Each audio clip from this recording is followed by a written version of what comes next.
Hello, so this is a version of the talk I gave at the Ecological Society of America 2023 conference. It's the culmination of several years of my work on alternative stable states in giant kelp forests specifically. And a lot of this was made possible thanks to this amazing team of collaborators of kelp forest ecologists and amazing oceanographers.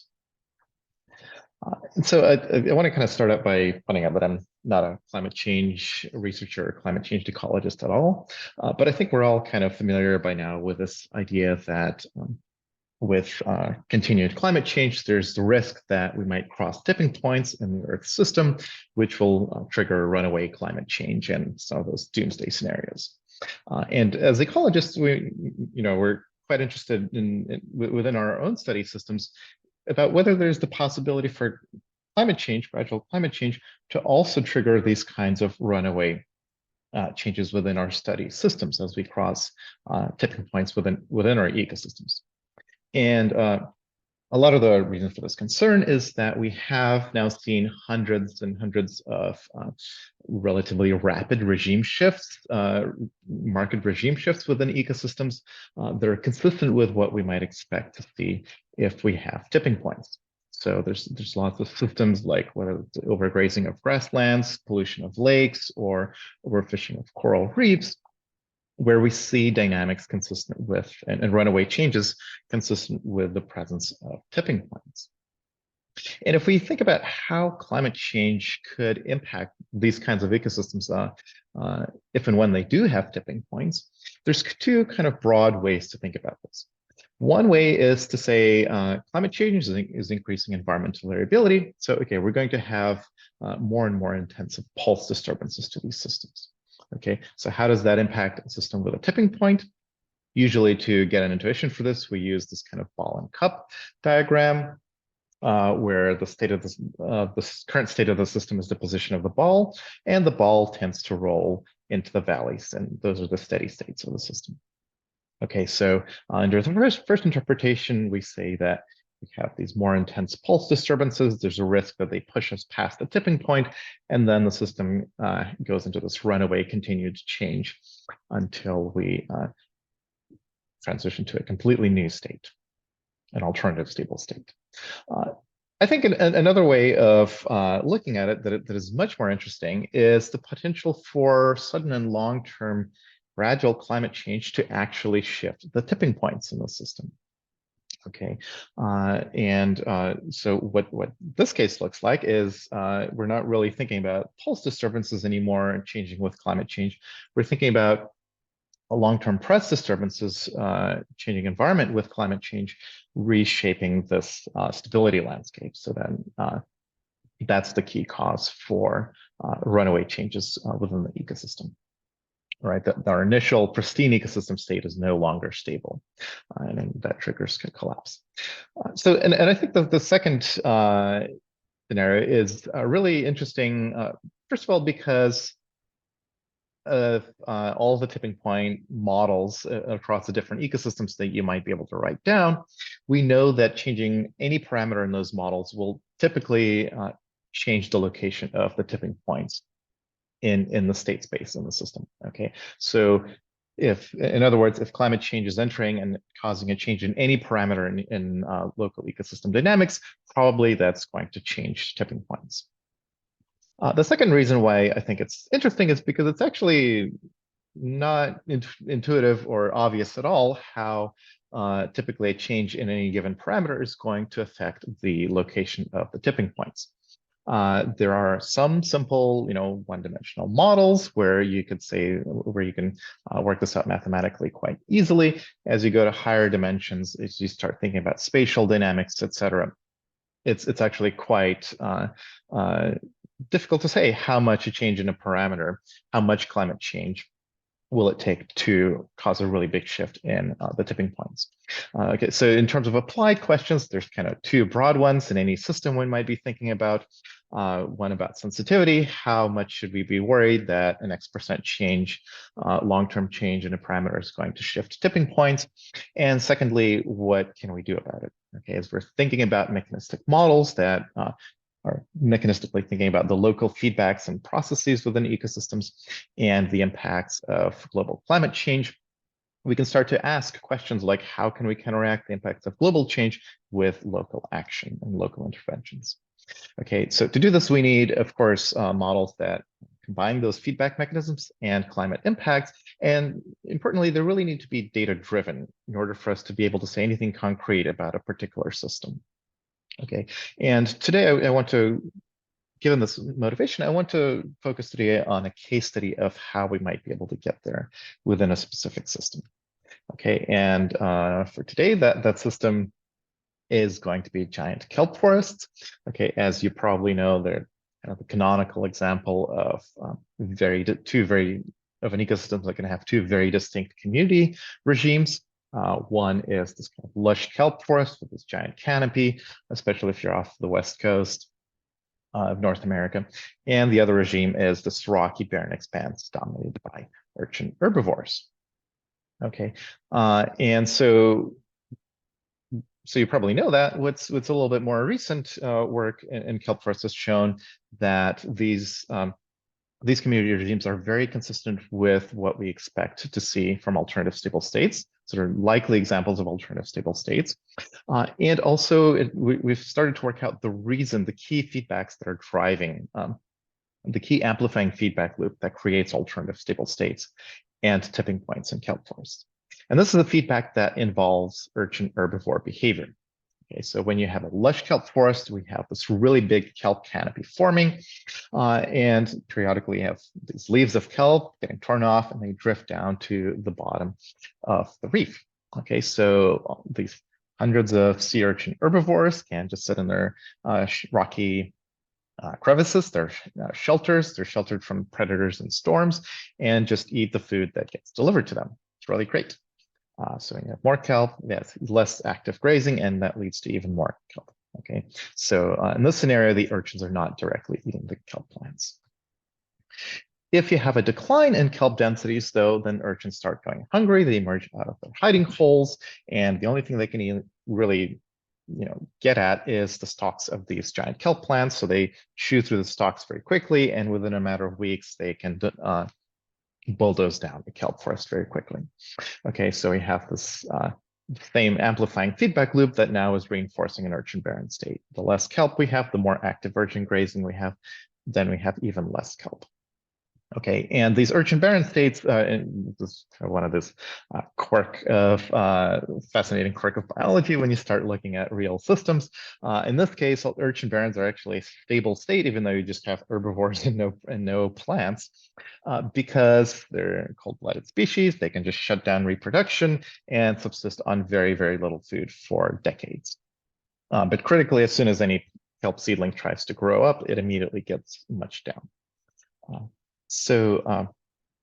Yeah, that is the key urchin feedback and urchin behavior that is creating tipping points in kelp forests off of California. What's really cool is that now with satellites, what we can do is look at the geography of kelp forest resilience. Okay, so now we have about close to 4 decades of data every 30 meters and 30-meter pixels all along the coast. This is in yellow here where we find the kelp habitat. If we scan going north to south across these habitats, we can look at kelp forest resilience. Okay, one way we can look at this is the proportion of time that, proportion of all years that any given patch is a kelp forest state, as opposed to an urchin barren state. We can also look at how long do forest states last relative to the duration of urchin barrens and patches, and also how large kelp forests are relative to urchin barrens.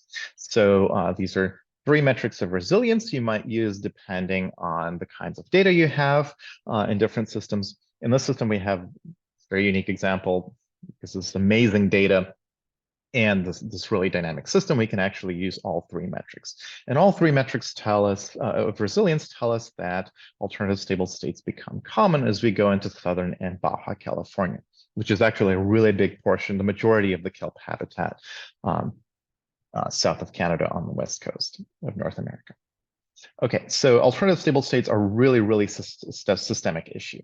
Uh, and one thing I want to point out that if you look at the blue, each blue dot here is one 30-meter patch. Okay, and so the proportion of time that most of these patches are forested is somewhere in the middle. Okay, it's not that one patch, some patches are always kelp forest and some patches are always urchin barrens. The rule is that most patches tend to go back and forth between a kelp forest state and an urchin barren state. Okay, and so on any given site, we might see something like this, and you might be wondering, you're talking about alternative stable states. What do you mean they only last a few years and you keep going back and forth? And this is something that we entirely expect. This is the phenomenon we call flickering. So that's a phenomenon we expect when you interlace the presence of alternative stable states deterministically with the reality that you have pulse disturbances and the world is noisy. So occasionally environmental variability pushes the system from one state to the other. And then the local feedbacks are the ones that kind of trap the system in one state or the other for extended periods of time. And but when you think about what actually causes these transitions, as I kind of alluded to, you might immediately think of these catastrophic pulse disturbances. A big storm ripping out a whole lot of the kelp canopy, or an epidemic of wiping out a bunch of urchins. One thing that seems maybe and this system, certainly to me, seemed much less likely is climate change. So we know that warm periods, warm phases of the ocean climate, which come every 5 years and also every 12 years. There's lots of seasonality on many different periods in the California current ecosystem. So these warm periods, they do reduce nutrient supply to kelp, and we know that this has an effect on kelp physiology, how many leaves they put out, etc. But when we ask how much does climate affect the presence of presence of kelp across the entire region, across many, many sites, we see that that effect is relatively weak. Okay, and in fact, if you were just studying kelp at a handful of sites, you probably wouldn't even detect this effect as significant. And this kind of intuitively makes sense. You have these really strong top-down process of super high urchin density, and you can very quickly bulldoze down a kelp forest because they're chewing through the stalks. You have also the strong bottom-up process of this huge kelp canopy raining down leaves on the urchins and deterring herbivory. How can a weak effect of climate really have much of an impact on the system? So to kind of elucidate this a little bit, we're going to write down a dynamical model of how kelp cover changes a particular site. Okay, so this is going to depend on recruitment conditions, which in turn depend on environment and climate. We have this term, segment term for process error in variability in recruitment conditions. These are little kelp spores that are, there's many other small local factors that their fate is tied to. Then we have density dependence through shading and the key effect of urchin grazing. Okay, so now this is a pretty conventional model with the important detail that we have grazing both on established adults as well as on kelp recruitment. So if grazing is high, you don't have most adults are getting eaten down, but also recruitment shuts off as well. It's an important detail. Now, the exact form of this grazing is a type 4 functional response. Okay, so we have a per capita grazing rate for urchins, given how many urchins we see at a site. But we also have this key role of urchin behavior, that parameter B. Okay, so if we have no behavior, then we say the more kelp there are, the more kelp get eaten. But if we do have feedbacks in urchin behavior, then this functional form can allow us to have really low levels of urchin grazing and high levels of kelp cover. That's that idea that we have the slush kelp canopy deterring grazing, and lots of urchins are grazing passively at high kelp densities. At low kelp densities, we have lots of urchins grazing actively. Okay, and the beauty of the fact that we're fitting these models to data, we can let the data tell us how big B should be. We can let the data tell us where we are on this continuum between no effective behavior and strong effective urchin behavior. And I should say that this is a model that we've previously validated and used in a quite different context, which is to understand the spatial patterning of kelp forests around the world, specifically California and New Zealand.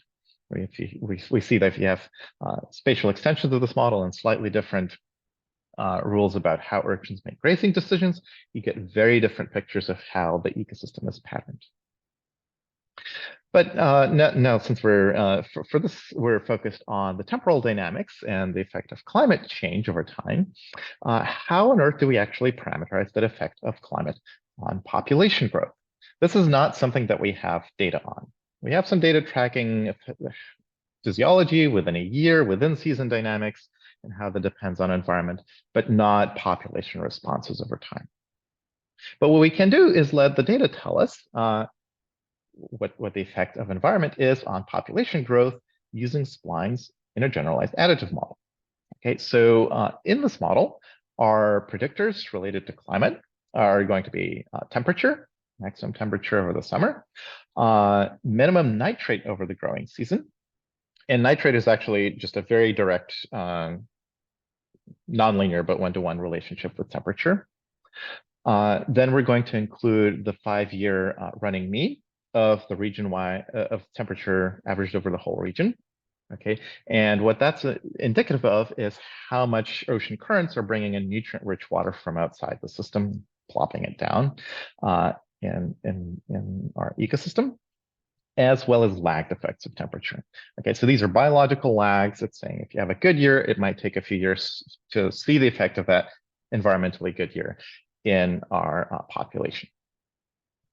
Now, those are the predictors. The response that we're actually fitting with these data is basically if you solve a logistic model for the population growth rate. So that's how much kelp there is this year relative to last year and relative to how far away we were from carrying capacity last year. Okay, and so this is the model that gets an R-squared around 0.2. And what I want to point out here is that we're going to use the predicted EFT as predicted by this generalized additive model as a driver of the population growth rate in our models. Okay, so but importantly, we're only using the component of population growth that is consistently predicted by environment and climate. So we're not really cheating by telling the model what will happen in the future. And the other thing you might notice here is that our response variable, this population growth, doesn't really have anything to do, doesn't include urchins. Okay, so this is a simplification. And this is going to give us a population growth rate that is a metric that is not exactly population growth rate, but proportional to it. Okay, so in fitting our dynamical models that kind of predicted population growth E hat, we're going to say that that's indicative of deviations from a baseline population growth rate R naught, and we're fitting both R naught and these conversion parameters A and C. Okay, so the system that the data that we're fitting to is about 80 sites, about 40 years in the Santa Barbara Channel. It's a very large, quite a large ecosystem. Maybe by not particularly by marine standards, but still we're spanning a broad range of environments, very characteristic of, so we're getting a very good characterization of environments along the coast. Okay, our response variable kelp are going to be data from satellites. We have our environmental covariates on climate are coming from regional ocean models and through that gammas I showed you. And we have the other covariate, which is urchin density from diver surveys at each site averaged over time. And we're fitting 6 dynamical models, and we're using 2-step ahead model fits. Okay, the reason for that is in a system with alternative stable states. The best predictor of kelp next year is going to be kelp this year. We know that that's an effective alternative stable state, so we're using 2-step ahead fits, and we get similar results for n greater than 1 step ahead fits. So what do our best fitting models from all this tell us? Okay, so we're again plotting this ball and cup diagram. The valleys are the steady states, and kind of the pink line is tipping point in between them. Okay, so we see that as urchin densities increase, the resilience of kind of the depth of that kelp forest valley gets shallower until it becomes unstable and we lose the kelp forest state altogether. Okay, this is not surprising at all. This is something that we've shown in previous work. This is something that people have suspected in kelp forests for at least 50 years. But now what we can do is ask what, at a given density of urchins, what is the effect of temperature and climate change? And we see that at low temperatures, this kelp forest state is really resilient. But as we have warming in the system, the tipping point shifts a lot to the point where even a slight bump in the road is enough, a slight disturbance is enough to trigger a collapse of the kelp forest. Okay, so going back to our intuition, yes, we have these really strong top-down and bottom-up processes, but they're very delicately balanced. And warmer climates tip the scales in favor of urchin barrens. Okay, so this is a picture of how regional climate and local feedbacks interact in our system on any particular reef. Now let's zoom out and see what happens at the level of the whole region. So this is plotting the proportion of those 80 sites that are in an urchin barren state across time. We see that that's a pretty good link with, pretty well linked with ocean temperature. Second of all, these empirical observations of urchin barrens are quite well captured by our best fitting dynamical model. And thirdly, you might, as I pointed out, the key assumption in our dynamical model is this key feedback in urchin grazing behavior. Okay, and this is saying that when we have low levels of kelp, lots of urchin barrens, those are the times when we expect to see lots of actively grazing urchins. And sure enough, if we go to these long-term diver surveys and we ask how many urchins are they finding at these reefs, we see that they find way more urchins in warm years. Okay, but critically, throughout all this time, the mean size of urchins is pretty much constant. Okay, so during these warm water periods, it's not a numerical response of urchin populations, it's a behavioral response, which is the reason why we're finding more urchins. Okay, so to sum it all up, warm water years stress out the kelp, they reduce the kelp canopy, that triggers an overgrazing of a behavioral switch in urchins all across the region, and that triggers urchin overgrazing of kelp forests synchronized over the entire region. Okay, so that's the broad story of what has been going on in the system.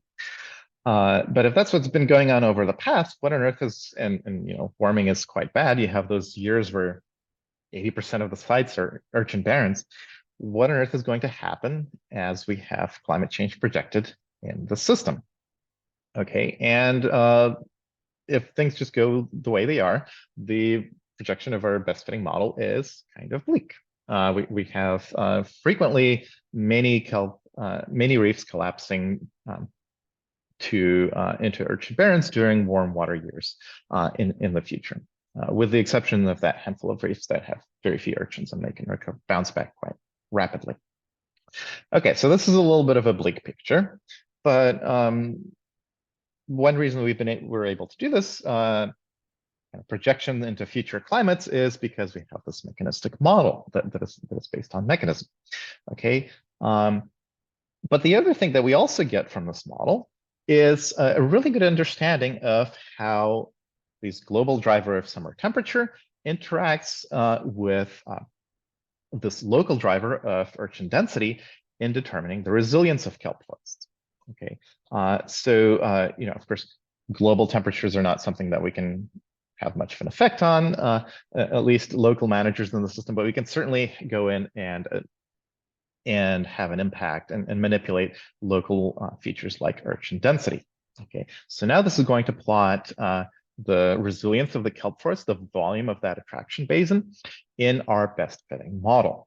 Okay, and so it looks something like this. We have qualitatively different dynamics in different regions here, depending on the urchin densities and temperature.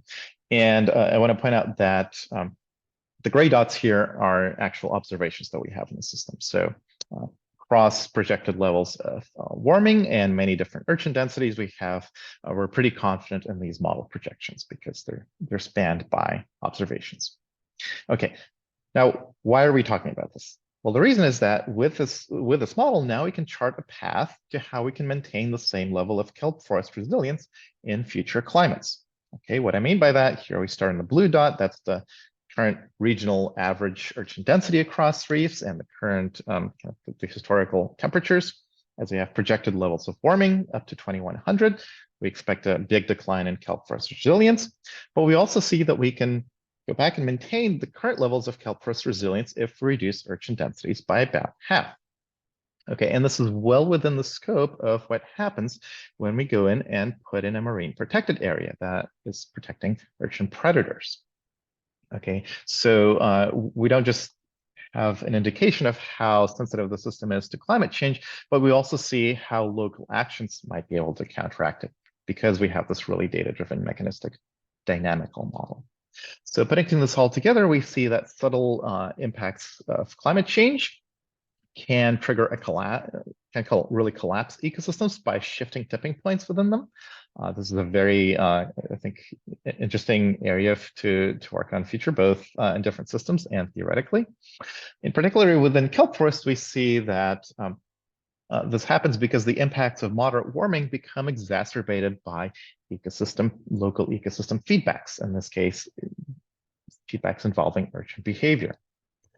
Now, because climate change is regional, these ecosystem changes are spanning really massive spatial scale, both generally across systems as well as in kelp forests in Southern California in particular. Okay, and this is something I kind of want to, as a climate, as a resilience scientist, I want to kind of reiterate that we have alternative stable states, we have flickering, they're all mediated by climate, and this is not, in a mesocosm and in one spot of the ecosystem. This is something that is really, really systemic to an ecosystem that spans thousands of kilometers. Okay, so this is a really, really robust illustration of this kind of phenomenon. And then finally, we also have kind of the final component to the story that local action may be able to counteract the impacts of global climate change, these changes that we're now locked into for the next 20, 30 years by our past actions. Okay, and the way that we can identify what actions we need to take, the path to doing that might be, I believe, are these really data-driven process-based dynamical models. And as a little bit of a plug, the future directions of my new quantitative resilience lab at the University of Maryland. First of all, we'll continue in this kind of avenue, bridging theory and data to really resolve resilience across ecosystems. Part of this is we're going to be using attractor reconstruction, or aka Tauken's theorem, to ask how do dynamics vary, the rules of ecological interactions vary across landscapes, and how does that mediate synchrony, the chance of large-scale population declines, as well as how do food web interactions change over time to get empirically at some of these resilience, diversity, stability, and those kinds of debates from a very empirical viewpoint, as well as using integral projection models, aka integral difference equations, to start to quantify feedbacks in plant population dynamics from size structure data. And then the complementary path to this will also be to expand theory, so we can understand alternative stable states and regime shifts, how they take place in multi-layer networks, whether that's an ecosystem where you have population density and ecosystem engineering level, or whether that's a social ecological system and we have a spread of a pathogen like COVID-19 and the spread of mass clearing behavior, as well as in networks where we have dynamic species interactions, such as we've seen with today very nicely with the key role of urchin behavior. And this is going to be part of a broader theory group at UMD that I'm really excited for, between Bill Fagan focusing on animal movement and conservation, Abu Gamal specializing in epidemics and social ecological dynamics, as well as Joshua Weitz and Philip Johnson working in eco-evolutionary dynamics and in population genetics. So I have many, many friends, colleagues, and mentors to thank for getting to where I am now. And I would love to hear from you if you have any questions. Thank you.